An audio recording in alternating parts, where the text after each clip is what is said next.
Hello everyone. This is a video I've wanted to put together for several weeks now and finally have the time to do it. For this video, what I want to do is review the various upgrades and modifications I've done to my 2019 BMW K1600B for anyone that may be interested. I've had these on for several weeks, so I'll try to give you my opinion of each, any pros and cons I've discovered, and any other information I may have on the item or its installation. I hope you find this helpful, so let's get to it. So let me apologize up front for the audio. There was so much information that I wanted to present, I had to write it down, and I'm going to be reading from a script. So it'll probably sound like it's an advertisement or I'm doing a promo for each one of these vendors. So I apologize for that. I hope you can bear with it, but it should provide at least some pretty detailed information for you. Although the stock seat is very comfortable, I wasn't a huge fan of the looks.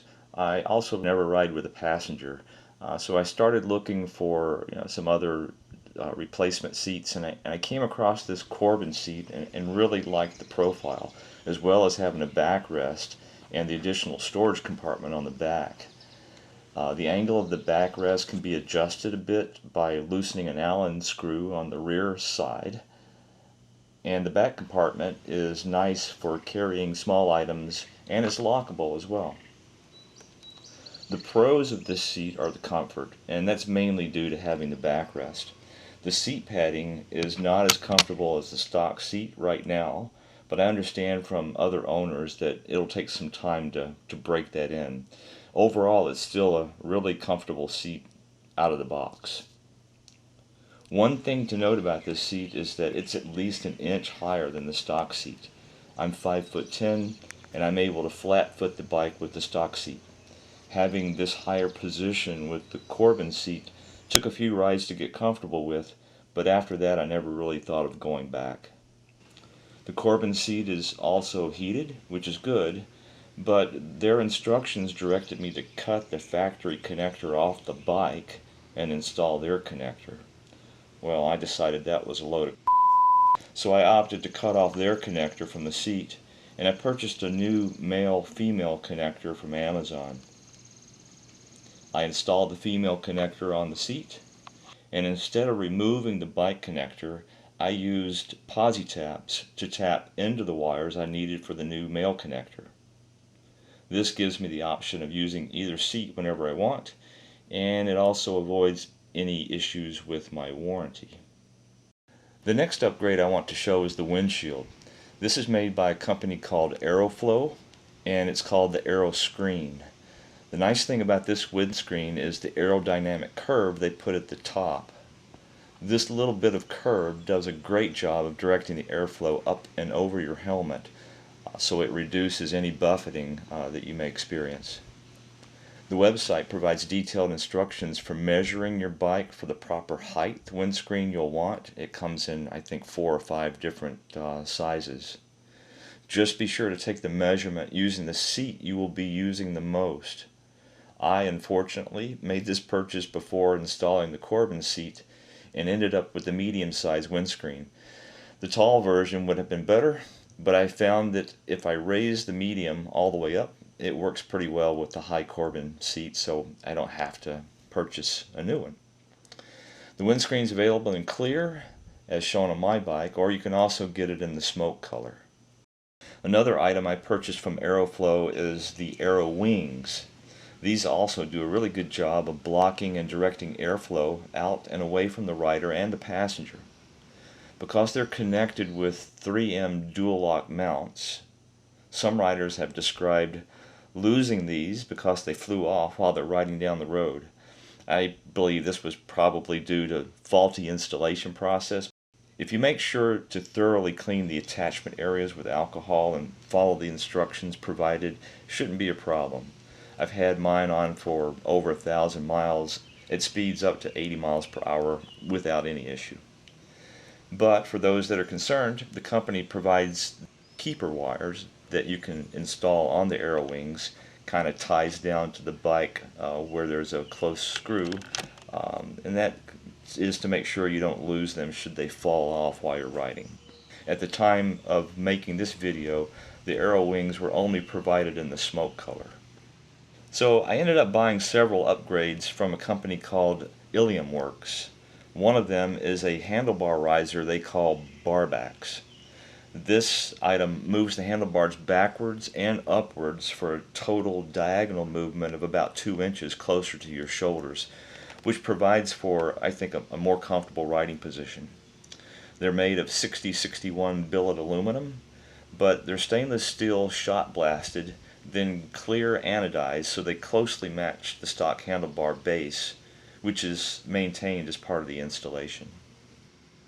Another item I bought from Ilium Works was their Rider Sportboards. This was something I wasn't sure I was going to like, but I'm really glad I put these on. The platform is 9 inches long by 4 inches wide, and they're much more comfortable than the stock foot pegs. And they lower your foot position by about 1 3/4 inches. I found this to be a much better position for shifting as well. They're made to flip up, which is a great feature, but honestly it's caused me a little bit of trouble from time to time when lifting my foot from a stopped position. Sometimes I'll lift my leg a bit too close to the bike, and in the process I'll lift the floorboard up as well. Then I find myself searching for my footrest. But overall, it's not a big deal. These sport boards are also made of 6061 billet aluminum with a black powder coat. They have a version of these for the passenger as well. I also purchased their shifter extension, another item I wasn't sure about until I put it on, but really glad that I did. This item increases the shifter length by about 3/4 of an inch, and with the sport boards I think shifting is easier. It easily slips over the existing rubber shifter peg, and there's barbs inside of it, so it stays in place really well. I haven't seen any evidence of it slipping back off to date. These guys are also made of 6061 anodized aluminum, and they're available in both a clear or a black powder coat. Another item I bought from Ilium Works is the frame side panels. BMW did a great job on this bike with the fairing and other panels, but they left this gaping hole in the frame in front of the rear tire. These panels fill that hole really nicely and even have the number 6 logo on them that matches the engine logo. The last item I purchased from Ilium Works was their rear guard bars. I knew I wanted to take care of the panniers, so since BMW didn't put these on, this is a great addition. Installation does require you to remove the panniers, but Ilium Works provides videos that show every installation step for most of their items. And this one is not difficult. After the bags are off, installation of the guards is actually the simple part. There are 2 modifications I did to the handlebars. One of them is the grip covers and another is the end caps. The grip covers are the Grip Puppy Comfort grips. They simply slide over the existing grips, and I like having the extra grip diameter, and they're really comfortable on the hands. If you put these on, just make sure you cut them to only cover the rubber portion of your grip. Like the dummy I am, when I first put these on, I didn't cut them and they kind of extended onto the end cap a bit. So for a short while I was kind of curious why my throttle wasn't springing back to the fully closed position when I released it. Luckily I quickly found that out. Most of my rides are on my own and typically out and back with no stops. But because my full face helmet doesn't fit in the bag, I wanted a way to secure it should I ever have a need for stopping and walking away for a while. The LidLox handlebar helmet lock was the item that I chose. It replaces the stock end caps and provides an integrated locking mechanism, which is pretty cool. You simply insert the metal bar provided into your helmet strap, and then you insert the other end into the cap slot and lock it. You can purchase just one, or you can buy a pair of them if you want matching end caps. Because I have a garage where I keep my bike, I installed the MoDoor garage door opener. This opener is actually made to be a factory install for Harley-Davidson, but I was able to easily mount the button on the left side panel and secure the electronic box on the back side of that panel.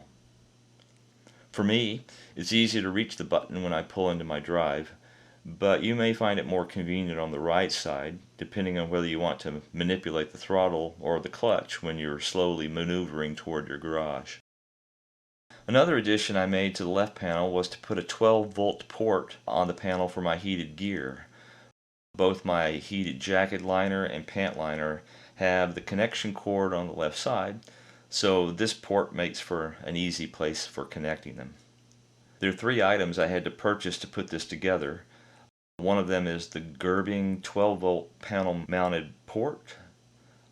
Then there's the hot wired battery connector cable, and I also bought the hot wired extension cord so I would have more room to move around when it was connected.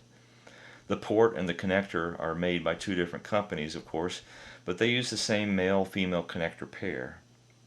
Having a disconnection point between the battery and the port allows me to easily remove the left panel whenever I need to.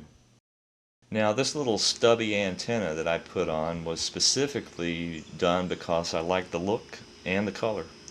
But I should mention that I don't use the bike's integrated radio. So for those that want high fidelity riding, this is what I recommend. I purchased a pair of earbuds. These are the Tozo T10 Bluetooth earbuds, and I use them with my iPhone as a music source. And for me, this works perfectly. When you insert the earbuds, they don't stick out very far away from your ear, so I can easily put my helmet on with them inserted. I did find that I have to reach in with my fingers and take the earbuds out before I attempt to remove my helmet. Otherwise, they just fall out of my ears and all over the place. But it's an easily performed procedure because I have a modular helmet. If you have the standard full face helmet, it might be a little more difficult. And while riding, these earbuds also act as ear plugs. And the music fidelity is just awesome. I can listen to XM radio, Pandora, any music collection I have on my phone, and it sounds almost as good as if I were sitting in my home. I also bought a TrackForm mount for the iPhone to put on my handlebars. I can easily adjust the volume when I need to just using the buttons on the phone.